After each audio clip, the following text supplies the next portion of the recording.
Good morning my dear students and welcome to +1 English class.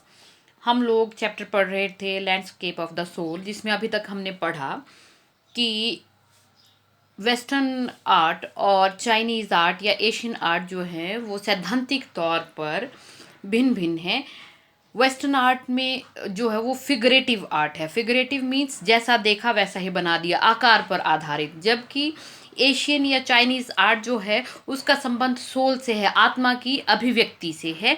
तो अभी हम Chinese या एशियन आर्ट ही discuss कर रहे थे, तो उसमें हम आगे चलेंगे। इस अंतर को समझाते हुए लेखिका ने बीच में ये भी बताया है कि किस तरह से क्विंटन का एग्जाम्पल दिया कि क्विंटन ने बिल्कुल ऐसी रियल मक्खी बनाई पेंटर के पैनल पे, पेंटर की तस्वीर पे, कि पेंटर ने कोशिश की उसको मार करके भगाने की। दूसरी तरफ वो ये एग्जाम्पल दिया उसने वेस्टर्न पेंटिंग का, और दूसरी तरफ वू दाओजी का एग्जाम्पल दिया चाइनीज़ पेंटिंग या एशियन पेंटिंग को समझाने के लिए, कि जिसमें वू दाओजी नाम का पेंटर खुद ही अपनी पेंटिंग में गायब हो गया। ऐसा कोई चमत्कार नहीं हुआ होगा कि वो पेंटिंग में गुम हो गया। इसका मतलब हो गया ये हुआ कि वो बिल्कुल अपनी कला में डूब गया वो व्यक्ति। वो हुआ चाइनीज़ या एशियन कंसेप्ट जो हुआ, विचारधारा हुई कला की। तो अब उसी चीज़ को हम आगे कंटिन्यू कर रहे हैं। This concept is expressed as shan shui, literally mountain water which used together represent water word landscape। Literally का अर्थ होता है अक्षरशः, मतलब शाब्दिक अर्थ जिसको कहा जाए। कंसेप्ट विचार, मूल सिद्धांत। कहते ये जो कंसेप्ट है, ये जो विचार है एशियन पेंटिंग का या चाइनीज़ पेंटिंग का, उसको शाब्दिक तौर पर हम शेन शुई के तौर पर एक्सप्रेस कर सकते हैं। मतलब चाइनीज़ भाषा में शेन शुई नाम का शब्द है जो इस सिद्धांत को बड़े अच्छे से एक्सप्रेस कर सकता है। शेन शुई का शाब्दिक अर्थ है माउंटेन वाटर। माउंटेन मतलब पर्वत और जल, विच यूज टुगेदर। और अगर पर्वत और जल का इकट्ठे इस्तेमाल किया जाए, द वर्ड लैंडस्केप, तो बनता है शब्द लैंडस्केप, भूदृश्य। बोलने का क्या मतलब है कि दो महत्वपूर्ण हिस्से हैं शेन शुई के हिसाब से किसी भी पेंटिंग के। वो क्या हिस्से हैं, क्या तत्व हैं, वो आगे पढ़ते हैं। More than 2 elements of an image, कहते किसी भी तस्वीर के 2 से अधिक तत्व होते हैं।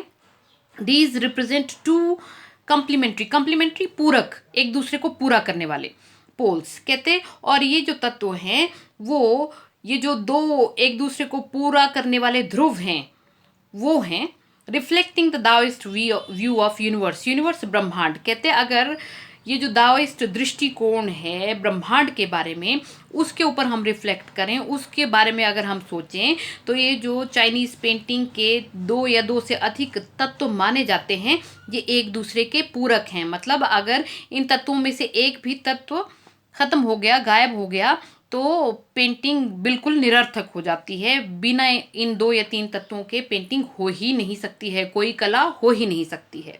द माउंटेन इज यांग। यांग भी चाइनीज भाषा का शब्द है। कहते पर्वत को चाइनीज भाषा में यांग कहा जाता है। रीचिंग वर्टिकली, वर्टिकली मीन्स लांबिक तौर पर। लांबिक तौर पर मतलब 90 डिग्री का कोण बनाना आसमान की तरफ को, टुवर्ड्स हेवन। कहते यांग का अर्थ है 90 डिग्री के कोण की तरह। हेवन यहाँ पर स्वर्ग के लिए नहीं है, आसमान की तरफ, मतलब आसमान के साथ 90 डिग्री का कोण बनाता है यांग। स्टेबल, जो स्टेबल है, स्थिर है। वार्म, गर्म है। एंड ड्राई इन द सन, और धूप में सूखा हुआ है। ये यांग के शाब्दिक अर्थ हैं। वाइल द वाटर इज यिन, और पानी के लिए जो चाइनीज भाषा में शब्द इस्तेमाल होता है उसका अर्थ है, वो शब्द है यिन। और यिन का अर्थ है हॉरिजॉन्टल। हॉरिजॉन्टल मतलब वर्टिकल से ऑपोजिट। वर्टिकल हुआ लांबिक और हॉरिजॉन्टल हुआ क्षितिज के समानांतर, मतलब धरती के समानांतर। तो यिन कैसा है, हॉरिजॉन्टल है, क्षितिज के समानांतर है। Yin and resting on the earth, और धरती के ऊपर रेस्ट कर रहा है, वही है कि क्षितिज के समानांतर है, धरती के समानांतर है, तो धरती पर लेटा हुआ है, धरती पर पड़ा हुआ है, फ्लूइड तरल है, मॉइस्ट नमी से भरा है, एंड कूल और ठंडा है। मतलब जैसे यांग था वो कैसा था, वर्टिकल था, तो यिन कैसा है, हॉरिजॉन्टल है। यांग स्टेबल था, जबकि यिन जो है वो क्या है, फ्लूइड है, तरल है। यांग वार्म था, गर्म था, यिन मॉइस्ट है, नमी से भरा हुआ है। यांग ड्राई था और यिन कूल है, ठंडा है। दैट मीन्स दो विरोधाभासी चीज़ें हैं जो एक साथ एग्जिस्ट करती हैं। द इंटरेक्शन अंतः क्रिया, आपस में क्रिया ऑफ यिन द रिसेप्टिव होता है ग्राह्य, जो मतलब आसानी से ग्रहण कर सके, सुग्राही जिसको कहते हैं, ग्रहणशील। फेमिनिन स्त्री, एस्पेक्ट पहलू ऑफ यूनिवर्सल ब्रह्मांड की एनर्जी एंड इट्स काउंटरपार्ट प्रतिरूप, और इसका काउंटरपार्ट कौन है, yang, active aspect of universal energy. अब क्या कह रहे हैं, अब इन दोनों चीज़ों को समझाते हुए, द इंटरेक्शन ऑफ यिन, कहते हैं ये जो अंतःक्रिया है, यिन जो कि कैसा है, सुग्राही है, और स्त्री पक्ष है ब्रह्मांड की सारी ऊर्जा का, एंड इट्स काउंटरपार्ट, और इसका जो प्रतिरूप है यांग, जो कि कैसा है, एक्टिव है, बहुत गतिशील है, एंड मैस्कुलिन और पुलिंग है, is of course a fundamental आधारभूत नोशन, विचार ऑफ दाओइज्म। कहते हैं तो निश्चित तौर पर दाओइज्म में, दाओ जो दृष्टिकोण है कला का, उसमें यिन जो कि स्त्री पक्ष है इस सार्वभौमिक एनर्जी का, और यांग जो पुरुष पक्ष है इस सार्वभौमिक एनर्जी का, इनके बीच की जो अंतःक्रिया है वही आधारभूत विचार है दाओइज्म का, दाओइस्ट दृष्टिकोण का। वट इज ऑफन ओवरलुक करना, उपेक्षा करना, ध्यान ना देना, is an essential third element. कहते एक तीसरा एलिमेंट है, तीसरा तत्व है जिसको आम तौर पर जिसकी उपेक्षा की जाती है, जिसकी तरफ ध्यान नहीं दिया जाता। द मिडल वॉइड, बीच की खाली जगह, वॉइड खाली, where there interaction take place. कहते एक खाली जगह जहाँ पर यिन और यांग के बीच अंतःक्रिया होगी। दैट मीन्स किसी भी कला के लिए दो चीज़ें तो ज़रूरी है ही हैं, यिन और यांग, और तीसरी चीज़ जो नितांत आवश्यक है वो उनकी अंतःक्रिया के लिए जो खाली जगह है उसकी ज़रूरत है। This can be compared with the yogic practice of pranayama. कहते इस सारी चीज़ की तुलना की जा सकती है प्राणायाम की जो योग क्रिया है उसके साथ। प्राणायाम में हम क्या करते हैं, ब्रीद इन, हम सांस अंदर खींचते हैं, रिटेन, फिर रोक लेते हैं, फिर ब्रीद आउट, और सांस कुछ देर रोकने के बाद सांस छोड़ देते हैं। द सस्पेंशन विस्तार of breath is the void where meditation होता है साधना, ईश्वर की भक्ति, अकर्स। कहते तो ये जो सांस का विस्तार है, दैट मीन्स वो समय जिसमें हम सांस को रोकते हैं, उस समय हम साधना करते हैं, ईश्वर के प्रति ध्यान केंद्रित करते हैं। The middle void is essential, इसका अर्थ हुआ कि ये जो मिडल वॉइड है, बीच की खाली जगह है, ये एसेंशियल है, आवश्यक है। Nothing can happen without it, इसके बिना कुछ भी नहीं हो सकता।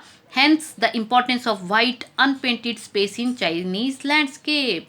इसीलिए किसी भी चाइनीज लैंडस्केप में कुछ हिस्सा जो होता है वो वाइट रखा जाता है, अनपेंटेड, जिस पे कोई पेंटिंग नहीं होती है, वही इम्पोर्टेंस है उस अनपेंटेड जगह की। दैट मीन्स ये जो सांस लेने और छोड़ने के बीच का जो गैप होता है, जिसमें ध्यान करता है व्यक्ति या साधना करता है, उसी तरह से ईश्वर से जुड़ने के लिए या कला से जुड़ने के लिए एक चाइनीज पेंटर क्या करता है, कुछ हिस्सा जो है वो वाइट और अनपेंटेड रखता है पेंटिंग के बीच। This is also where man finds fundamental role, और यही वो खाली जगह है जहाँ मनुष्य को भी फंडामेंटल आधारभूत रोल, भूमिका निभानी होती है। In that space between heaven and earth, कहते यही वो जगह है स्वर्ग और धरती के बीच। ही बिकम्स द कंडुइट होता है माध्यम, ऑफ कम्युनिकेशन होता है विचारों का आदान प्रदान, संप्रेषण, between both poles of universe. कहते मनुष्य जो है वो माध्यम बनता है यूनिवर्स के, ब्रह्मांड के जो दो ध्रुव हैं उनके बीच में संप्रेषण का, उनके बीच में जुड़ाव का। हिज प्रेजेंस इज एसेंशियल, मनुष्य की उपस्थिति भी आवश्यक है, even if it's only suggested, चाहे वो सजेस्टेड क्यों ना हो, सिर्फ सांकेतिक ही क्यों ना हो। फार फ्रॉम बीइंग लॉस्ट और ऑप्रेस्ड, ऑप्रेस्ड दमित by lofty peaks, he is in Francois Chanks wonderful expression the eye of the landscape. कहते और मनुष्य जो है वो कभी भी दमित नहीं होता है ऊंची ऊंची पहाड़ियों से। और फ्रैंकोइस चैंक्स के खूबसूरत अभिव्यक्ति में अगर कहा जाए तो मनुष्य क्या है, the eye of the landscape, किसी भी भूदृश्य की नज़र है, दृष्टि है, आंख है। बोलने का क्या मतलब है कि कला में मनुष्य भी वो चौथा एलिमेंट है जो बहुत ही आवश्यक है कला के किसी भी लक्ष्य को प्राप्त करने के लिए। Excerpt from Landscape of the Soul, Ethics and Spirituality in Chinese Paintings, slightly edited। कहते ये जो अंश आपको यहाँ पर दिया गया है ये एक लेख है landscape of the soul, ethics and spirituality in Chinese painting, उससे लिया गया है। स्लाइटली हल्का सा इसको एडिट किया गया है, संपादित किया गया है, हल्का सा इसको चेंज भी किया गया है आपकी सहूलत के हिसाब से। ये था चाइनीज दृष्टिकोण किसी भी पेंटिंग को लेकर के क्या है। अब एक तीसरे प्रकार की कला है जो इस वक्त बहुत विख्यात हो रही है, उसकी बात, गेटिंग इनसाइड आउटसाइडर आर्ट। कहते हैं आउटसाइडर आर्ट को समझने के लिए भीतर जा रहे हैं अब हम। When French painter Jean Dubuffet mooted, moot करना होता है प्रतिपादन करना, the concept of art brut in, brut का मतलब होता है रॉ, कच्चा, in 1940s, the art of the untrained अप्रशिक्षित, विजनरी जो भविष्य के लिए योजनाएं बनाए दार्शनिक हो, वाज ऑफ माइनॉरिटी इंटरेस्ट। कहते फ्रांसीसी पेंटर जीन डुबुफेट जब 1940 में आर्ट ब्रट का कंसेप्ट दे रहे थे, विचार दे रहे थे, वो वाली कला जो माइनॉरिटी इंटरेस्ट की थी। माइनॉरिटी इंटरेस्ट मतलब बहुत कम लोगों की उसमें रुचि थी या बहुत कम लोगों ने अभी तक इसमें काम किया था। From its almost weld beginnings, well होता है पर्दा, लेकिन वेल्ड बिगिनिंग मतलब ढकी हुई सी, बड़ी हल्की धीमी। Outsider art has gradually become the fastest growing area of interest in contemporary. Contemporary हुआ समकालीन, समकालीन मतलब आजकल का आर्ट इंटरनेशनली। लेकिन क्या हुआ है, कहते इस कला की जो शुरुआत थी वो बड़ी धीरे धीरे हुई, लेकिन धीरे धीरे ही आज के इस दुनिया में, अंतर्राष्ट्रीय कला की दुनिया में, ये जो आउटसाइडर आर्ट है ये fastest growing of area of interest बन गया है। दैट मीन्स तेज़ी से लोगों की रुचि इस क्षेत्र में बढ़ रही है, कला के इस प्रकार में लोगों की रुचि निरंतर बढ़ रही है।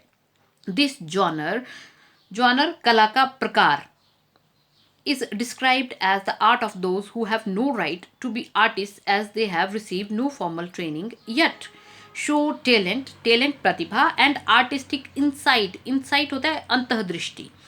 कहते ये कला का प्रकार जो है, यद्यपि इसे कहा जाता है कि ये उन लोगों का आर्ट, उन लोगों की कला है जिनको कोई राइट नहीं है, कोई अधिकार नहीं है कलाकार कहलाए जाने का, as they have receive no formal training, क्योंकि उनको कोई भी फॉर्मल औपचारिक प्रशिक्षण नहीं मिला है। येट शो टैलेंट, लेकिन फिर भी वो लोग प्रतिभा दिखाते हैं और कलात्मक अंतर्दृष्टि भी दिखाते हैं। Their works are a stimulating contrast to a lot of mainstream मुख्य धारा की ऑफरिंग्स यहाँ कलाकृतियों से है। ऑफरिंग ऐसे होता है जो हम चढ़ावा देते हैं या कोई प्रस्ताव देते हैं, लेकिन यहाँ पर मेन स्ट्रीम ऑफरिंग्स का मतलब हुआ मुख्य धारा की जो कलाकृतियाँ हैं उनके साथ, और स्टिमुलेटिंग हुआ प्रेरक, उत्तेजक।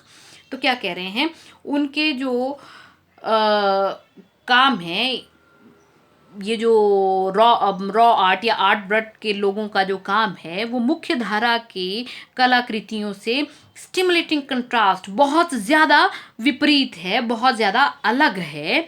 Around the time Dubuffet was propound करना, प्रतिपादन करना, नया विचार को देना। His concept in India an untutored genius was creating paradise. कहते उस समय जब डुबोफेट दे रहे थे अपना ये विचार आर्ट ब्रट वाला, तो एक अनट्यूटर्ड अप्रशिक्षित, एक अप्रशिक्षित जीनियस, प्रतिभावान व्यक्ति था क्रिएटिंग पैराडाइज, जो पैराडाइज बना रहा था, स्वर्ग का निर्माण कर रहा था। अब वो क्या कर रहा था देखो, years ago the little patch of jungle that he began clearing to make himself a garden sculpted, sculpt करना होता है गढ़ना, with stone and recycled material। कहते सालों पहले उसने जंगल के एक हिस्से को साफ करना शुरू किया, टू मेक हिमसेल्फ, ताकि वो खुद एक गार्डन बना सके, एक बगीचा बना सके। किस चीज़ के साथ? पत्थरों के साथ और रिसाइकल्ड मटेरियल। रिसाइकल्ड मटेरियल मतलब जो मटेरियल, जो सामान बेकार हो गया और जिसको फेंक दिया गया है और दोबारा से उसका इस्तेमाल किया जा रहा है, उसको कहते हैं recycled material. Is known to the world today as rock garden at Chandigarh. कहते वो व्यक्ति क्या कर रहा था, पुराने टूटे फूटे बेकार सामान का इस्तेमाल करके वो एक बगीचा बना रहा था जंगल के एक टुकड़े के ऊपर, जिसको आज पूरी दुनिया रॉक गार्डन के नाम से जानती है, चंडीगढ़ में। अब ये रॉक गार्डन कहाँ है, क्या है? रॉक गार्डन है चंडीगढ़ में। ये आप देख रहे हैं कि उस व्यक्ति ने क्या किया है, टूटे फूटे सामान से, टूटी फूटी क्रॉकरी से ही ये खूबसूरत मूर्तियाँ, ये वाटरफॉल्स, ये सब कुछ जो बनाया है वो उस व्यक्ति ने रिसाइकल्ड मटेरियल से ही बनाया है। ये आपके सामने रॉक गार्डन की ही तस्वीरें हैं, ये जो आप देख रहे हैं, ये पूरे का पूरा जो मटेरियल है ये सब रिसाइकल्ड मटेरियल है। रिसाइकल्ड मटेरियल जो बिल्कुल वेस्ट मटेरियल था, लोगों ने फेंक दिया था, उस मटेरियल को इस्तेमाल करते हुए इस व्यक्ति ने, नेकचंद नाम के व्यक्ति ने, चंडीगढ़ में इस गार्डन का निर्माण किया है। It's 80-year old creator. कहते हैं इस गार्डन के जो 80 साल का व्यक्ति है, क्रिएटर, निर्माता है, डायरेक्टर, जो इस रॉक गार्डन के निदेशक भी हैं, Nekchand, is now held as India's biggest contributor. Contributor हुआ योगदान देने वाला, टू आउटसाइडर आर्ट। उनको भारत में आउटसाइडर आर्ट, रॉ आर्ट या आर्ट ब्रस्ट का सबसे बड़ा सहयोग देने वाला कहा जाता है। मतलब भारत में अगर किसी ने इस फील्ड में, रॉ आर्ट की फील्ड में काम किया है बहुत ज़्यादा, तो वो नेकचंद ही हैं। The 15th issue spring 2005 of raw vision. कहते रॉ विजन नाम की एक पत्रिका है, यूके बेस्ड मैगजीन। कहाँ की है वो? यूके की, यूनाइटेड किंगडम की, इंग्लैंड की एक मैगजीन है।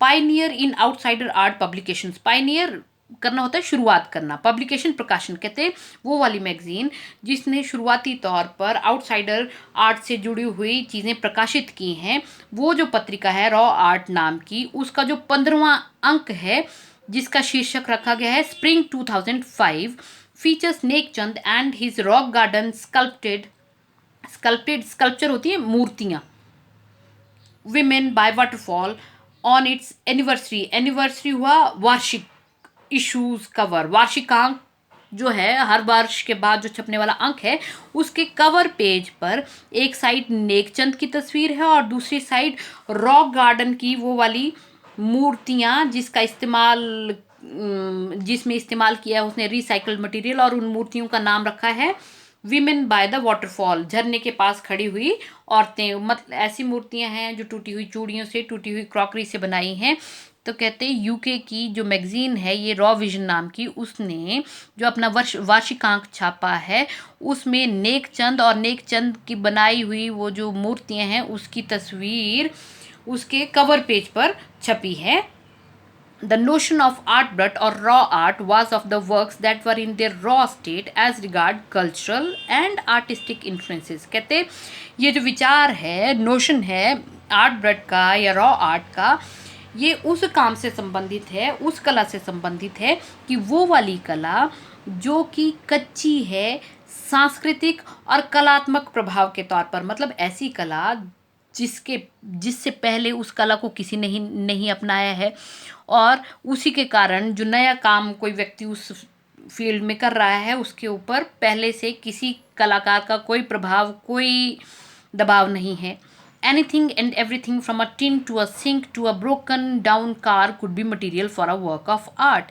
कहते कोई भी चीज़, एक छोटे से टिन के डिब्बे से लेकर के सिंक समझते हैं आप, जहाँ पे बर्तन वगैरह धोते हैं आप, स्टील का जो बना हुआ होता है, कहते एक टूटे हुए टिन से लेकर के सिंक तक, ब्रोकन डाउन कार, बेकार पड़ी हुई car, could B material for a work of art, वो भी किसी भी कलात्मक चीज़ के लिए मटेरियल हो सकती है, सामान हो सकती है।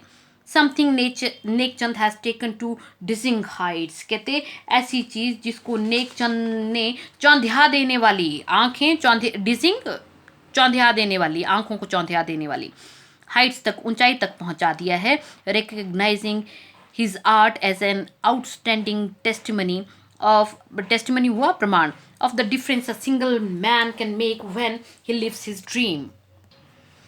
कहते recognising his art as an outstanding उत्कृष्ट, डिफरेंस सिंगल, कहते इस तरह से हम मान सकते हैं कि ये बहुत ही उत्कृष्ट प्रमाण है इस चीज़ का कि यदि कोई व्यक्ति अपने सपने को जीता है, अपने सपने को जीवंत कर देता है, तो वो कितना फ़र्क अकेले ही पैदा कर सकता है।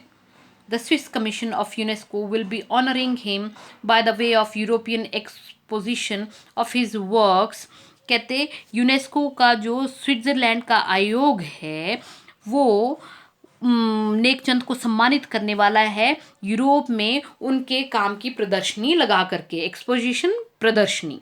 द 5 month इंटरेक्टिव शो, कहते ये जो 5 महीने का अंतःक्रिया वाला शो है, रिल्म ऑफ नेकचंद, नेकचंद का रिल्म मतलब क्षेत्र, कहते इस शो का नाम रखा गया है रिल्म ऑफ नेकचंद, बिगिन करना, शुरू होना। October will be held at leading museums, leading मुख्य म्यूजियम्स, अजायब घर in Switzerland, Belgium, France and Italy. कहते रिल्म ऑफ नेकचंद